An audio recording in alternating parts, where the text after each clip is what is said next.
ఎలా ఉంది మీ పాటల ప్రయాణం? మంచిగానే ఉంది సార్. కెమెరా పట్టినడే అనేసి అప్పట్లో మంచి హిట్ అయింది ఆ సాంగ్. మరి ఇప్పుడు ఎలా ఉంది? ఇప్పుడు కూడా ఇది మొన్న ఇట్టు పడ్డది కదా, సీరగట్టిన చూడవా నా సింగులన్న చూడవా. ఆ పాట పాడండి ఒకసారి. సీరగట్టిన చూడవా నా సింగులన్న చూడవా, సీరగట్టిన చూడవా నా సింగులన్న చూడవా, సింగులన్న చూడకుండా నన్నన్న చూడవో ఏం పిలగ కొమురయ్యా, ఎటో ఎల్లుతున్నవో ఏం పిలగ కొమురయ్యా. బొట్టు పెట్టిన చూడవన బొమ్మలనన్న చూడవా, బొట్టు పెట్టిన చూడవన బొమ్మలనన్న చూడవా, బొట్టు నన్న చూడకుండా నన్నన్న చూడవో ఏం పిలగ కొమురయ్యా, ఎటో ఎల్లుతున్నవో ఏం పిలగ కొమురయ్యా. కమలు పెట్టిన చూడవా నా చెవులనన్న చూడవా, కమలు పెట్టిన చూడవా నా చెవులనన్న చూడవా, కమ్మలన్న చూడకుండా నన్నన్న చూడవో ఏం పిలగ కొమురయ్యా, ఎటో ఎల్లుతున్నవో ఏం పిలగ కొమురయ్యా. ఈ పాట. ఓకే. కెమెరా పట్టినడే సీమసర సిన్నోడు అప్పుడు ఎలా ఉంది, ఇప్పుడు ఎలా అనిపిస్తుంది? మంచిగానే అనిపిస్తుంది, సంతోషం. అప్పుడు ఎలా ఉండే? అప్పుడు జర మస్తు ఇట్ అంటదే కదా సంతోషం, అప్పటికైనా సంతోషం. ఇప్పుడు జర పర్వాలేదు. కెమెరా పట్టినడో సీమసర సిన్నోడు అప్పట్లో చాలా హిట్, చాలా ఫేమ్ వచ్చింది. దానికన్నా ముందు ఎలా ఉండే మీ జీవితం, దాని తర్వాత ఎలా మారిపోయింది? ముందుగా నేను కష్టపడేది. అప్పుడు ఏం చేసేవాళ్ళు? మట్టి పని చేస్తుంటే, ఇక మేస్త్రి చేతి కింద కోతుంటే, పొలం పని, ఇంకా కష్టజీవే. కష్టం వచ్చినప్పుడల్లా పాట పాడుకునేది, జర టైం పాస్ అవుతుండే అట్లా. ఎంత బాధ వచ్చినా పాట పాడితే జర పానం జర ప్రశాంతంగా అవుతుండే. అంటే ఏం బాధ? ఇక నాకు ఎవ్వరు లేరు కదా, అమ్మలే నాన్నలే, ఒక కొడుకు ఒక బిడ్డ కూడా దేవుడు ఎత్తుకపోయిండు. పగబట్టి మస్తు బాధలు పెట్టిరు నన్ను. పెట్టరాంతోటి పెట్టిరు, తీయరాంతోటి తీసిరు, కొట్టని దెబ్బలే, తిట్టని మాట లేదు. మస్తు ఉన్నాయి నా బాధలు. ఎవరు చెప్పుకోవాలి, అమ్మ నా అయ్యని చెప్పు. ఆ బాధలతోటి ఇక పాడుకుంటా ఇట్లా ఎవరు పరిచయం అయితే వాళ్ళు ఎంబడిన 10-12 సంవత్సరాలు అక్కడే పనికే తిరిగిన. అట్లా. మీ తల్లిదండ్రులు ఎప్పుడు చనిపోయినారు? తల్లిదండ్రులా 2004లో నాన్న చనిపోయాడు, 2006లో, 2008లో అమ్మ చనిపోయింది. అంతే. అప్పుడు ఎంత మీ వయసు? అప్పుడు 12కి ఏమంటారు, 12 ఏళ్ళకే పెళ్లి చేసిరు. పెళ్లి చేశారు అప్పుడే పెళ్లి చేసిరు. 11 ఏళ్ళ పెళ్లి, మ్యారేజ్ ఫిక్స్ అయింది. 12 ఏళ్ళ పెళ్లి అయింది. మీ ఆయన ఏం చేస్తారు? మా ఆయన ఏం పని చేయడు. ఆయన ఇల్లరికం వచ్చింది, ఆయన ఇంటికాడ ఆయననే దాదాగిరి, వాళ్ళ అమ్మ ఇళ్ళ ఇంటికాడ ఉంటాడు. మా ఇంటికాడ ఎక్కువ ఉండడు. ఇంకా ఒక ఇంటికి ఇస్తే వాళ్ళ ఇంటికాడ పడి ఉంటాడు కదా. ఇప్పుడు ఆడ మా ఇంటికి వచ్చింది కాబట్టి అక్కడే ఉంటాడు.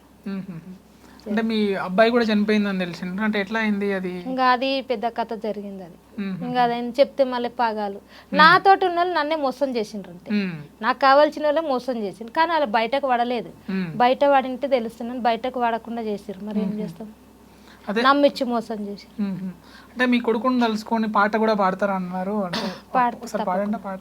ఓ ఎలుగు ఎన్నేలమ్మ, సల్లన్ని జాబీలమ్మ, తెల్లాని మల్లేలమ్మ, ఇరవూసిన జాజీ కొమ్మ, నా కొడుకు ఏడన్నా కనిపించిండా, నేననుకొని నీ ఒడిలో నిదురోయిండా, నేననుకొని నీ ఒడిలో నిదురోయిండా. నీ తండ్రి చేత కాదు నిది చిన్న పాయము కొడుక, నేను సంకాలెత్తుకొని సినరెడ్డికి పెద్దారెడ్డికి సదగొయ్యా నేనే ఓ తిర కొడుకో,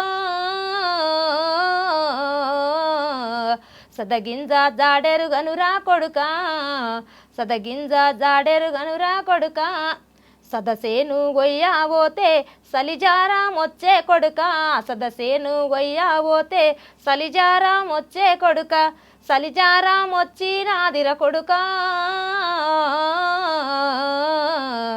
సదగింజ జాడెరు గనురా కొడుక, సదగింజ జాడేదిరా కొడుక. ఈ పాట ద్వారా మీ బాధనంతా వెళ్ళపుచ్చుకుంటారు అన్నమాట. అంటే అంతకు ముందు మీ అంటే అసలు పాటల ప్రయాణం ఎట్లా, మీకు పాటలను ఎట్లా అనిపించింది? ఎప్పటి నుంచి, ఏజ్ నుంచి అలవాటు? ఎవరు నేర్పారు మీకు పాటలు? 8 సంవత్సరాలు అప్పటి నుండి పాటలు అంటే. స్కూల్కి పోమ్మంటే 7వ తరగతి వరకు వేసిన, 3వ తరగతినే సగం రాసినంతే.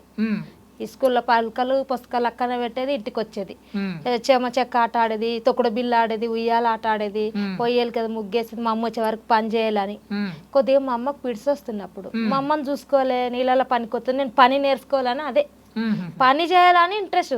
స్కూల్ మీద ఇంట్రెస్ట్ లేదు. ఏం చేస్తాం, కొట్టిరి మా అమ్మ, కట్టేసి కొట్టింది, కాలు చేతులు కట్టేసి కూడా కొట్టింది. చదవలే. ఉమ్, ఇక మరేం చేయాలి, అదే మైండ్కి ఎక్కిపోయి పని నేర్చుకోవాలి పాటలు పాడాలి, పని నేర్చుకోవాలి పాటలు పాడాలి. అంటే ఎవరు పాడుతుంటే వినేవాళ్ళు పాటలు ఎక్కువ? పెద్దలు వాడుతుండ్రు ఊర్లో, మా అమ్మ కూడా వాడేది. ఉమ్, మా అమ్మ పీర్ల పండుగ వస్తే వాడుతున్నాడు, పెళ్ళిళ్ళు అయితే కన్నడలో వాడేది మా అమ్మ. ఉమ్, మా అమ్మమ్మ ఇట్లా మస్తు పాటలు పాడుతున్నదంట, ఉమ్, మనుషులు వస్తుంటే పోతుంటే. ఉమ్, మా అమ్మమ్మ పోలికే నాకు వచ్చింది అంటుంది మా అమ్మ.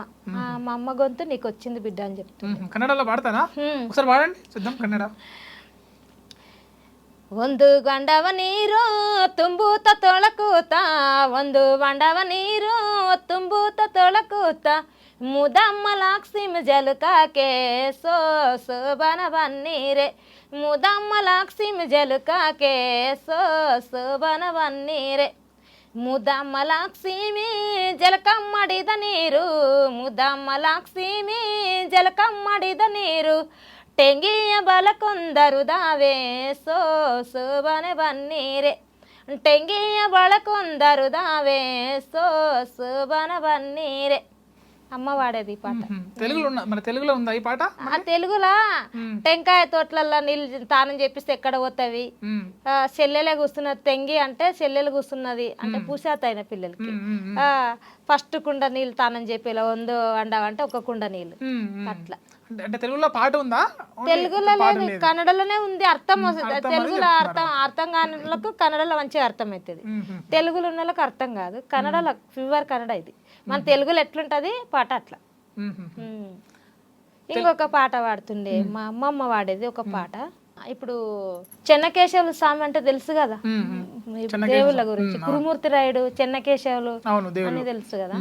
వాళ్ళు ఇప్పుడు 7 మంది అన్నదమ్ములంట, చెన్నమ్మ ఒక్కతేనంట. ఇక ఆమెకు ఒక్క బిడ్డని ఇంటికి చేసుకోవాలని, ఇంట్లో పెట్టుకోవాలని వాళ్ళ అమ్మ నాయన చెప్తే ఇక ఇంట్లో పెట్టుకున్నారు. తల్లిదండ్రులు చచ్చిపోతారంట 3 ఏండ్ల పుట్టంగానే, బాగా పుట్టినాక చిన్నగా ఉన్నప్పుడే. ఇక అయితే వాళ్ళ అన్నోళ్ళ సంబంధం చూసి నీలారెడ్డిని తెస్తారు, ఇల్లరికం కథ కూడా ఆడతారు మా ఊళ్ళో, మాకు బాగా తెలుసు. అయితే మవ్వ వాడుతున్నదంట మా అమ్మమ్మ. అరే వద్దొద్దు వరి కొడుక ఓరి నీలపరడ్డి, వద్దన్న మాటలు రా ఓరి నీలపరడ్డి, వనగూడి నలరా ఓరి నీలపరడ్డి, వద్దన్న నేను పోతా ఓ కన్నా తల్లి, పొమ్మన్న నేను పోతా ఓ కన్నా తల్లి. నీలారెడ్డి తల్లికి చెప్తది వద్దు 7 మంది అన్నదమ్ములని. 7 మంది నాగెండ్లు ఓరి నీలపరడ్డి, ఒక్కడవే గట్టలరా ఓరి నీలపరడ్డి, 12 ఏండ్ల పన్నురా ఓరి నీలపరడ్డి, ఒక్కడవే గట్టలరా ఓరి నీలపరడ్డి, వద్దన్న నేను పోతా ఓ కన్నా తల్లి, పొమ్మన్న నేను పోతా ఓ కన్నా తల్లి. ఇట్లా ఈ పాట బాగా పాడేదవ్వ, పెద్దగా 1 గంట పట్టుకుంటున్నదట కథ ఇది. అంటే ఇప్పుడు ఇవన్నీ పాటలు విని మీ అమ్మ ద్వారా ఈ పాటలు విని ఇంకా మరి పాటలు అలవాటు అయిపోయినాయి.